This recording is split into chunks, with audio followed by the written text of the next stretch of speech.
Hello class 10th। तो आज जल्दी से स्टार्ट करते हैं अपना वीडियो और लेसन 3 को ही आगे बढ़ा रहे हैं। कल के वीडियो में हमने बात करी थी दो चर में रैखिक समीकरण युग्म, इसको स्टार्ट किया था हमने। तो उसका मानक रूप आपने देखा था। मानक रूप क्या था? a1x plus b1y plus c1 equal to 0, a2x plus b2y plus c2 equal to 0। ये जो है जोड़े में है। कैसे है ये? जोड़े में। तो हमने कुछ क्वेश्चंस करे थे जिसमें हमने a1 a2 b1 b2 c1 c2 अलग किए थे। तो अब हमको ये अलग करना आता है, हम रैखिक समीकरण युग्म को पहचानते हैं। आज हम क्या देख रहे हैं कि अगर हमें कोई क्वेश्चन दिया हुआ है रैखिक समीकरण युग्म का, तो हमें संगत असंगत कैसे बताना होता है।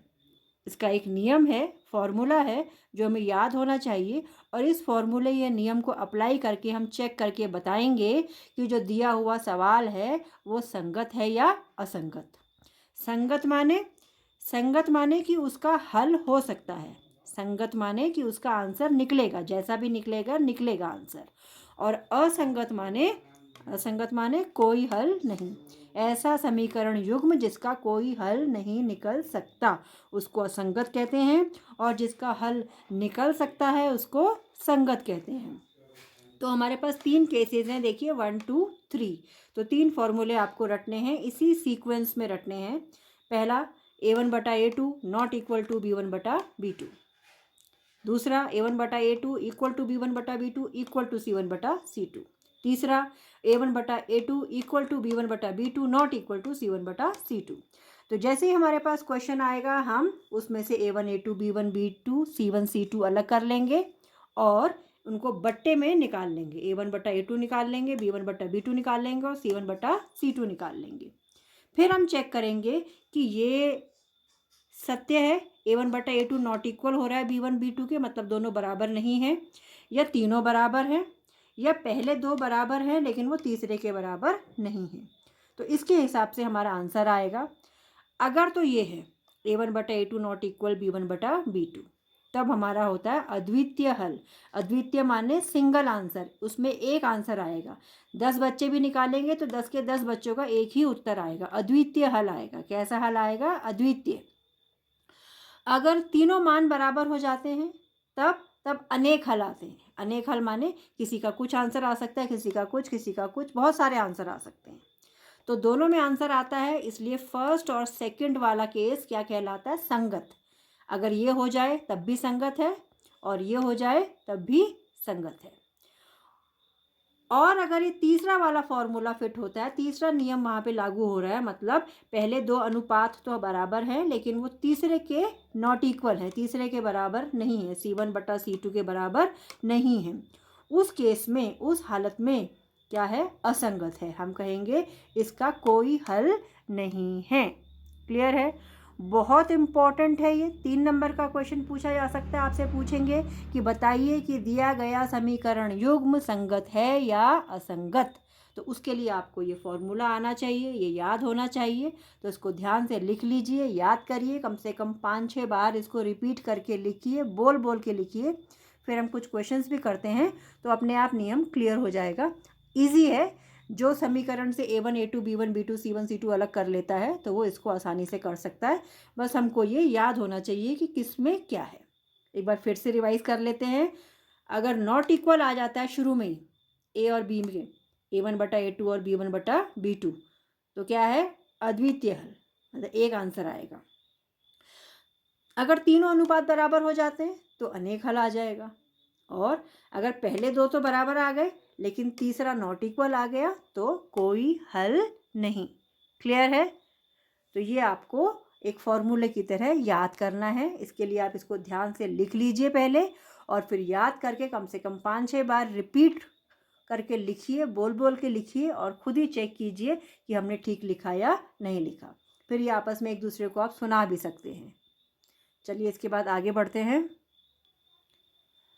तो देखिए ये है आपका क्वेश्चन, ये 3.2 का क्वेश्चन 2 का पहला भाग है। साथ में आप बुक रखिए, बुक से भी क्वेश्चन देखिए। तो ये क्वेश्चन क्या पूछ रहा है? ये पूछ रहा है कि बताइए कि अच्छा, ये रेखाओं के बारे में पूछ रहा है फिलहाल रेखा माने ग्राफ अगर इसका बनेगा तो कैसा ग्राफ बनेगा अभी मैंने वो नहीं बताया। पहले इसका संगत असंगत कर लेते हैं। तो क्या है, A1 A2 B1 B2 ये सब अलग करो। समीकरण को पहले मानक रूप में लिख लो। पहले x फिर y फिर कांस्टेंट, पहले x फिर y फिर कांस्टेंट, x के नीचे x, y के नीचे y, कांस्टेंट के नीचे कांस्टेंट। ऐसा लिखने से आपको ABC अलग करने में आसानी होगी। ठीक है। अब अगर मैं डायरेक्ट A1 बटा A2 लिख दूँ यहाँ पर, तो A1 है 5 और A2 है 7, तो 5 बटा 7 आ गया। अब मैं डायरेक्ट B1 बटा B2 लिखती हूँ, तो ऊपर b की जगह B1 है -4 और ये है 6। इसको 2 के पहाड़े से काटा, 2 दूनी 4, तो -2 बटा 3 आ गया। अब जैसे ही मैंने ये 2 निकाले, तीसरा निकालने से पहले मैं ये देखूंगी कि ये दोनों बराबर हैं। तो ये दोनों बराबर नहीं हैं। अगर ये दोनों बराबर नहीं हैं तो मुझे तीसरा निकालने की ज़रूरत नहीं है। क्यों? क्योंकि जैसे ही ये दोनों नॉट इक्वल आ गए तो मेरा पहले वाला फॉर्मूला फिट हो गया कि A1 बटा A2 not equal to B1 बटा B2। यही था आपका पहला फॉर्मूला। फिर से सुनिए, पहले तो समीकरण को इस तरह से लिखिए कि x के नीचे x आ जाए, y के नीचे y आ जाए, कांस्टेंट के नीचे कांस्टेंट आ जाए। इससे आपको ABC निकालने में आसानी होगी। सीधा आप A1 अपॉन A2 लिखो, तो 5 बटा 7। B1 अपॉन B2 लिखो, -4 बटा 6। इसको हल किया, 2 के पहाड़े से कट रहा है ये, तो ये -2 बटा 3। तो पहले A और B वालों को मिला लो। क्या A1 बटा A2 और B1 बटा B2 बराबर आए? नहीं, बराबर नहीं आए ना। तो अगर बराबर नहीं आते हैं तो आपको तीसरा निकालने की ज़रूरत नहीं है, C वाला निकालने की ज़रूरत नहीं है। क्यों? क्योंकि आपका पहला वाला फॉर्मूला फिट हो गया इसमें, A1 बटा A2 नॉट इक्वल B1 बटा B2। तो इसके लिए क्या था? इसके लिए था कि ये संगत है और इसका आंसर कैसा है? अद्वितीय हल। कैसा है इसका आंसर? अद्वितीय हल। और क्वेश्चन में वो आपसे ये पूछ रहा है कि जब इसका आलेख बनेगा, जब इसका ग्राफ बनेगा तो कैसी रेखाएं आएंगी। तो जिसका अद्वितीय हल आता है उसका ग्राफ होता है प्रतिच्छेदी रेखाएं। क्या होता है? प्रतिच्छेदी रेखाएं। ये मैं भी आपको बताती हूँ, ग्राफ पर हमने भी बात नहीं करी थी। तो ये वाला सवाल संगत है, अद्वितीय हल है, और जिसका अद्वितीय हल होता है उसमें कैसा ग्राफ आता है? प्रतिच्छेदी रेखाएं। प्रतिच्छेदी रेखाएं कैसे होती हैं? एक लाइन बनी और दूसरी लाइन उसको काटते हुए कहीं से बन रही है, वो एक दूसरे को काट रहे हैं एक जगह पर। जिस जगह पर काट रहे हैं वो उसका अद्वितीय हल है। जिस जगह पर काट रहे हैं वो उसका अद्वितीय हल है। क्लियर है? तो चलिए आगे बढ़ते हैं। तो ये देखिए, फिर से हम एक बार उन्हीं फॉर्मूलों की बात करते हैं। ये हो गया आपका मानक रूप, A1x plus B1y plus C1 equal to 0, A2x plus B2y plus C2 equal to 0। ये फिर से लिखेंगे, ऐसा नहीं है कि हमने एक बार लिख दिया तो दोबारा नहीं लिखना है। ये मैं बार बार लिखने को कह रही हूँ, और मैं भी इसीलिए एक ही चीज़ को बार बार दोहरा रही हूँ, लिख रही हूँ, जिससे कि आपको वो ईजिली समझ आए। अभी तक हमने ये बताया था कि संगत असंगत। अब ग्राफ के बारे में क्या है? हमने देखा 3 फॉर्मूले थे हमारे पास, एक अद्वितीय हल का, एक अनेक हल का, और एक कोई हल नहीं का। अब अगर अद्वितीय हल आता है तो उसका ग्राफ या आलेख होता है प्रतिच्छेदी रेखाएं। कैसा ग्राफ होता है? प्रतिच्छेदी रेखाएं। ऐसी होती हैं प्रतिच्छेदी रेखाएं। प्रतिच्छेदी रेखाएं माने ऐसी 2 लाइनें, ऐसी 2 रेखाएं जो एक दूसरे को काट रही हैं और एक ही जगह पर काट रही हैं, और जिस जगह पर काट रही हैं वो वाला पॉइंट इसका अद्वितीय हल है, इसका आंसर है। अगर हमें ग्राफ से आंसर देखना पड़े तो हम इस पॉइंट को देखेंगे जहाँ पे ये दोनों रेखाएं मिल रही हैं, ये इसका आंसर है। क्लियर है? अगर अनेक हल वाला फॉर्मूला फिट बैठता है तो कैसा ग्राफ आएगा? समपाती रेखाएं। कौन सी रेखाएं? समपाती रेखाएं। कैसी होती हैं वो? अब यहाँ पर आपको एक मोटी रेखा दिख रही है। ये मोटी मैंने इसलिए कर दी क्योंकि यहाँ जब हम ग्राफ बनाएंगे, जो ग्राफ पहली वाली रेखा का बनेगा, पहली लाइन के लिए बनेगा, पहले समीकरण के लिए बनेगा, वही ग्राफ दूसरे के लिए भी बनेगा। तो लाइन के ऊपर लाइन आएगी। क्या आएगा? लाइन के ऊपर लाइन। इसको हम बोल देते हैं समपाती रेखाएं। इसीलिए इसको मैंने थोड़ा डार्क कर दिया, मोटा कर दिया। तो दोनों समीकरणों का जो ग्राफ है एक जैसा होगा और एक के ऊपर एक लाइन आ जाएगी। अब एक के ऊपर एक लाइन आ रही है तो लाइन हर जगह पर मिल रही है, इसका मतलब। तो हर जगह ये आपस में मिल रहे हैं, तो हर जगह इनका आंसर है, क्योंकि आंसर वहाँ होता है जहाँ पर रेखाएं मिलती हैं। हल वहाँ पर है जहाँ रेखाएं मिलती हैं। यहाँ एक जगह मिल रही है, एक आंसर है। यहाँ हर जगह मिल रही है, क्योंकि लाइन के ऊपर लाइन आ गई है, तो इसलिए इसमें अनेक हल है। क्लियर? उसके बाद अगर तीसरा फॉर्मूला फिट होता है, कोई हल नहीं, तब कैसा ग्राफ बनेगा? तब ये ग्राफ बनेगा, समांतर रेखाएं। कौन सी रेखाएं? समांतर रेखाएं। अब समांतर रेखाएं, एक रेखा ये है, एक रेखा ये है, दोनों समांतर हैं, मतलब ये आपस में कभी नहीं मिलेंगी। हम इनको कितना ही लंबा कर लें, ये आपस में कहीं पर भी नहीं मिलेंगी। अब क्योंकि ये कहीं पर भी नहीं मिलती हैं, तो इसलिए इसका कोई हल नहीं है। क्लियर है? तो ये जो आपका फॉर्मूला है या नियम है, ये पूरा A1/A2 B1/B2 C1/C2 वाला, ये बहुत इम्पॉर्टेंट है और इजी है, आसानी से जो हर बच्चा कर सकता है। किसी को भी इसको छोड़ने की ज़रूरत नहीं है। 2-3 नंबर के लिए ये सब बच्चे तैयार करेंगे। बस हमें ये याद होना चाहिए, हमें A1 A2 B1 B2 C1 C2 निकालना आना चाहिए। अब सवाल कैसा आ सकता है? सवाल पूछ सकता है कि बताओ ये संगत है या असंगत, या वो ये पूछ सकता है बताओ इसका अद्वितीय हल होगा, अनेक हल होगा, या कोई हल नहीं होगा, या फिर इसका आलेख या ग्राफीय निरूपण कैसा आएगा। जैसा कि क्वेश्चन 2 में उसने पूछा है कि आप बताइए कि ये रेखाएं कैसी बनेंगी ग्राफ पर, ये एक बिंदु पर प्रतिच्छेद करती हैं, ये समांतर हैं अथवा समपाती हैं। क्वेश्चन 2 में आपसे यही पूछा गया है। तो जो भी पूछा जाएगा आप इजीली आंसर दे सकते हैं। उल्टा सब कुछ बता दीजिए आप। अगर आपका ये फॉर्मूला फिट होता है, आप दोनों चीज़ें बताइए कि अद्वितीय हल प्रतिच्छेदी रेखाएं, ये फिट होता है अनेक हल संपाती रेखाएं, और ये वाला फिट होता है तो कोई हल नहीं और समांतर रेखाएं। क्लियर है? तो इसको नोट करिए, दोबारा नोट करिए। इसमें एक चीज़ एक्स्ट्रा है, ग्राफ वाली। पिछले बार जब हमने फॉर्मूला लिखा तो हमने ग्राफ की बात नहीं करी, तो इसको फिर से नोट करिए, फिर से लिखिए, फिर से याद कीजिए, और 3.2 का जो क्वेश्चन 2 है उसको अच्छे से प्रैक्टिस कीजिए। एक पार्ट में और करवाती हूँ और एक आपके लिए छोड़ देती हूँ। क्लियर है? फिर भी प्रॉब्लम होगी तो आप पूछिए, क्लास में पूछिए या कमेंट के थ्रू पूछिए, आपको रिस्पॉन्स दिया जाएगा। चलिए आगे बढ़ते हैं। तो ये देखिए, ये है आपका क्वेश्चन 2 का तीसरा भाग। तो वही इसमें बताना है कि कैसा ग्राफ बनेगा। तो देखिए, जैसे मैंने कहा, क्वेश्चन लिखिए ध्यान से, जोड़े को ऐसे लिखिए कि x के नीचे x हो, y के नीचे y हो, और कांस्टेंट या c के नीचे c हो, जिसमें x y नहीं होता है। अब डायरेक्टली आप ध्यान से देखते हुए A1/A2 लिख सकते हैं। बताइए क्या है? 6/2। इसको हल किया, 2 के पहाड़े से कट रहा है, ये 2 एकम 2 हो गया नीचे, और 2 तिया 6, तो 3/1 या 3 आ रहा है ये। B1/B2 लिखिए, -3/-1, माइनस से माइनस कट रहा है तो ये भी 3/1 हो गया। अब क्योंकि दोनों बराबर आ रहे हैं तो हम तीसरा भी निकालेंगे, तो C1/C2 आपका हो गया 10/9। ये नहीं कट रहा है तो ये 10/9 ही आंसर देगा हमको। तो इसमें हमने क्या देखा कि पहले वाले दो तो बराबर हैं, A1/A2 इक्वल टू B1/B2, लेकिन तीसरा बराबर नहीं है, नॉट इक्वल टू C1/C2। तो ये कौन सा फॉर्मूला है तीसरे नंबर वाला? ये कौन सा होता है? अगर आप याद कर पाए हैं तो, नहीं तो देखकर बताइए। असंगत। क्या होता है? असंगत। और असंगत का ग्राफ कैसा होगा? असंगत माने कोई हल नहीं, असंगत माने कोई हल नहीं। अब इसका कोई हल नहीं है तो इसका मतलब ग्राफ ऐसा होना चाहिए जो कहीं पर भी एक दूसरे को टच ना करे, एक दूसरे को लाइनें मिले ना, तभी उनका आंसर नहीं आ सकता, क्योंकि जहाँ पर लाइनें मिलती है वहाँ पर आंसर होता है। तो इसका मतलब इसका ग्राफ कैसा होगा?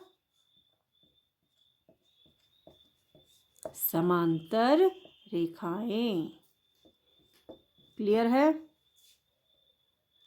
तो इस तरीके से आप अच्छे से इसको प्रैक्टिस कर सकते हैं इजीली। आसान सवाल हैं, कोई बहुत ज़्यादा मुश्किल नहीं है समझने के लिए, और बहुत भारी भरकम गणित भी इसमें कोई नहीं करनी है। इसको आप अच्छे से प्रैक्टिस कीजिए। तो आगे बढ़ते हैं एक्सरसाइज में। तो एक्सरसाइज 3.2 का मेजर हिस्सा, काफ़ी हिस्सा इसी से हल होगा, A1/A2 वाले तरीके से। क्वेश्चन 2 आपका वही है, क्वेश्चन 3 आपका वही है, क्वेश्चन 4 आपका वही है। तो आप एक्सरसाइज 3.2 में क्वेश्चन 2, 3, 4 की अच्छे से प्रैक्टिस कीजिए। सभी में वही करना है, A1, A2, B1, B2, C1, C2 निकालिए, अनुपात निकालिए और देखिए क्या फॉर्मूला फिट हो रहा है। तो आप बता सकते हैं कि कितने हल आएंगे और कैसा ग्राफ आएगा। ठीक है, एक क्वेश्चन मैं और करा रही हूँ, इसको इसलिए करा रही हूँ, अब इसमें आपके पास बटा आ गया। क्या आ गया? बटा। अब बट्टे में ज़रा थोड़ा कुछ बच्चे जो हल नहीं कर पाते हैं उनको प्रॉब्लम होती है। ये क्वेश्चन 3 का तीसरा भाग है आपका। अब इसके दो तरीके, या तो हम शुरू में ही बट्टे को हटा लें, ये ज़्यादा आसान तरीका है। वैसे जब भी आपको सवाल में, समीकरण में बट्टा नज़र आए, मतलब अपॉन वाला नंबर आ गया 3/2, 5/3, तो आपको नीचे हो सकता है समस्या आए। जिसको हल करना आता है वो वैसे भी कर सकता है, या फिर हम इजी करने के लिए इसके बट्टा को हटाएंगे। बटा कैसे हटता है? ये जो ऊपर सवाल है इसमें क्या नंबर है? 3/2 और 5/3। तो जो नीचे नंबर है बट्टे में 2 और 3, उनका लसअप लीजिए। क्या लेंगे? लसअप, LCM। 3 और 2 का लसअप होता है 6। तो हम क्या करेंगे? ऊपर वाले समीकरण को 6 से गुणा कर देंगे। ऊपर वाले समीकरण को हम 6 से गुणा कर देंगे तो हमारे पास आ गया पहला वाला। देखो 6 से जब हमने गुणा किया, 2 तिया 6 पे कटा, तो 3 तिया 9x हो गया। कितना हो गया? 9x। दूसरा 3 है नीचे, 6 के साथ गुणा हुआ, 3 दूनी 6 पे कटा, तो दूनी अंदर जाके गुणा हुआ, दूनी पे 5, 10 हो गया ये 10y। और ये 6 जब इस 7 को गुणा करेगा तो 6 7 जा 42, और ये आपका है 9x माइनस 10y बराबर 14। x के नीचे x है, y के नीचे y है और c के नीचे c है। कुछ किताबों में हो सकता है 42 को यहाँ ले आए -42 और इसको भी इधर ले आए, जिससे कि =0 हो जाए, वो भी ठीक है। पर क्योंकि दोनों c एक ही जगह है तो हम इससे भी काम कर सकते हैं। अब हम अपना A1/A2 निकालते हैं। A1/A2 कितना हुआ है? 9/9 यानी कि 1। B1/B2 कितना हुआ है? 10/-10 यानी कि -1। तो एक 1 आ रहा है और एक -1 आ रहा है, अलग अलग आ गए। शुरू में ही दोनों नॉट इक्वल आ गए हैं तो तीसरा निकालने की ज़रूरत नहीं है। हमारे पास आ गया A1/A2 नॉट इक्वल B1/B2। तो ये कौन से वाला हो गया आपका? अद्वितीय हल हो गया। पहले तो उसको संगत बोलिए। क्या हुआ ये? संगत। संगत असंगत में से कौन से वाला हुआ? ये संगत। इसका आंसर है, कैसा आंसर है? अद्वितीय हल है। और ग्राफ कैसा है? प्रतिच्छेदी रेखाएं। ये हैं आपकी प्रतिच्छेदी रेखाएं। क्लियर है? तो इस तरीके से आप A1/A2, B1/B2, C1/C2 के सभी क्वेश्चंस ट्राई कर सकते हैं। बट्टे में जो प्रॉब्लम होती है उसका सबसे आसान तरीका यही है कि जो भी बट्टे में आपको नंबर नज़र आते हैं उनका LCM लो और जो LCM की संख्या है उससे गुणा कर दो। ऐसा करने से बट्टा गायब हो जाएगा, फिर आप नॉर्मली आसानी से कर सकते हैं। क्लियर? इसी सवाल को दूसरे तरीके से भी करवा देती हूँ, जिसमें आप बट्टे में ही काम कर रहे हैं। तो बट्टे में किस प्रकार काम करना है, मतलब हम बट्टे को हटा नहीं रहे हैं।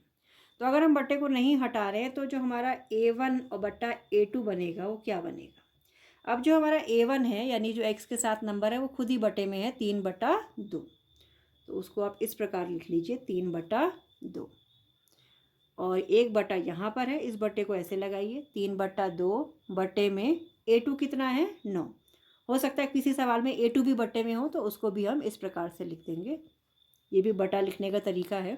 अब क्योंकि बहुत सारे बटा हो गए तो थोड़ा सा कुछ उनको अलग तरीके से दिखाना पड़ेगा, इस तरीके से हमने ऐसा लिखा। तो 3/2 ये वाला बटा और नीचे 9। अब इसका आंसर क्या आएगा? इस बटा का मतलब है भाग। इस बटा का मतलब क्या है? भाग। आपने छोटी क्लासेस में सीखा है 3/2 भाग 9। भाग को कैसे किया जाता है? 3/2 भाग का चिन्ह बनता है गुणा में और दूसरे नंबर का उल्टा किया जाता है। दूसरे नंबर का उल्टा किया जाता है। तो 9 का हो गया 1/9। तो ये आपका हो गया 3 तिया 9 कट रहा है ये, तो 1/6। कितना आंसर आ गया आपका? 1/6। क्लियर है किस तरीके से हमने किया है? दूसरा आपने निकाला B1/B2। B1 क्या है आपका? 5/3 भागा, इस बटे को थोड़ा सा लंबा बनाइए, 5/3 भागा -10।